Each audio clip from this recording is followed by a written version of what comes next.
नमस्कार. तर बघूयात आगामी 24 तासांची हवामान माहिती आणि राज्यामधील मागच्या 24 तासामध्ये काय घडलं ते सुद्धा डिटेलमध्ये बघूया. सर्वांना विनंती करतो शेवटपर्यंत व्हिडिओ बघा, लाईक करा, फॉलो नक्की करा. सध्या जर बघितलं तर जे विविध भागामध्ये आपल्याला ढगाळ परिस्थिती पाहायला मिळत आहे. जवळपास महाराष्ट्राच्या 95% भागामध्ये ढगाळ वातावरण आपल्याला पाहायला मिळत आहे.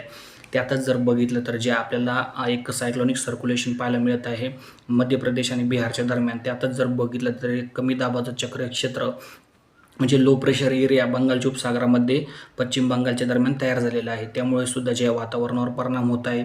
बऱ्याच भागामध्ये काय होतं की ढग येतात, पाऊस चालू होतो आणि जोरदार वारे वाहतात. त्यामुळे काय होत आहे की पाऊस या ठिकाणी कमी पडताना दिसत आहे. रिमझिम स्वरूपाचाच पाऊस पडताना दिसत आहे. त्यातच जर बघितलं तर मुंबई, ठाणे, पालघर, रायगड, रत्नागिरी, सिंधुदुर्ग या भागामध्ये जे आहे मुसळधार पाऊस झालेला आहे. मात्र बाकीच्या भागामध्ये बघितलं तर भाग बदलत पाऊस झालेला आहे. जोरदार पाऊस कुठेही नाही, म्हणजे हलका ते मध्यम पाऊस नक्कीच आहे. जोरदार पाऊस म्हणजे 3-4 तास सलग असा पाऊस कुठेही झालेला नाही. 1-2 तास झालेला आहे, मात्र तो पण मध्यम आणि रिमझिम स्वरूपाचा पाऊस झालेला आहे. त्यातच जर बघितलं तर पुढचे काही दिवस अत्यंत महत्त्वाचे असणार आहे, खास करून शेतकऱ्यांसाठी. काही तज्ज्ञ सांगत आहेत की जोरदार पाऊस, मुसळधार पाऊस काय होते, एका भागात पाऊस पडतोय, बाकीच्या भागात पडत नाही. त्यामुळे असं म्हणणं अयोग्य ठरणार आहे की सर्वदूर पाऊस आहे.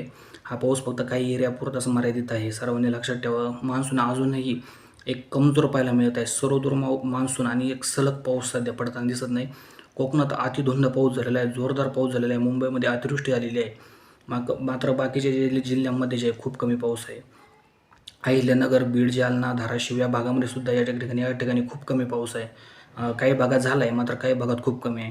त्याचप्रमाणे इकडं अकोला, अमरावती, वाशिम या भागात काही ठिकाणी झालं आहे, तर काही ठिकाणी कमी आहे, अशी परिस्थिती आहे. पुढच्या 24 तासामध्ये मुंबई भागात रेड अलर्ट आहे, मात्र बाकीच्या भागात हलका ते मध्यमच पाऊस असेल. धन्यवाद.